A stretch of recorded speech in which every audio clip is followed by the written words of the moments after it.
உத்தரமேரூர் அருகே பைக் மீது வேன் மோதியதில் கணவன் மனைவி சம்பவ இடத்திலேயே இறந்தனர்.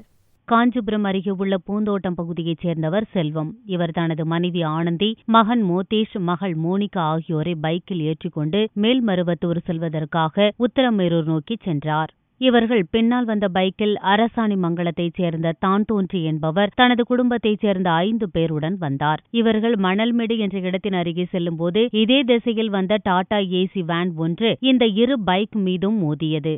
இதில் செல்வம், ஆனந்தி இருவரும் சம்பவ இடத்திலேயே உயிரிழந்தனர். குழந்தைகள் மோதேஷ், மோனிகா ஆகியோர் பலத்த காயமடைந்தனர். அதேபோல் மற்றொரு மோட்டார் சைக்கிளில் வந்த தான்தோன்றி உள்பட அவர்கள் குடும்பத்தைச் சேர்ந்த 4 பேருக்கு லேசான காயம் ஏற்பட்டது. இது தொடர்பாக உத்தரமேரூர் போலீசார் விசாரித்து வருகின்றனர். விபத்தை ஏற்படுத்திய வேனையும் பறிமுதல் செய்துள்ளனர்.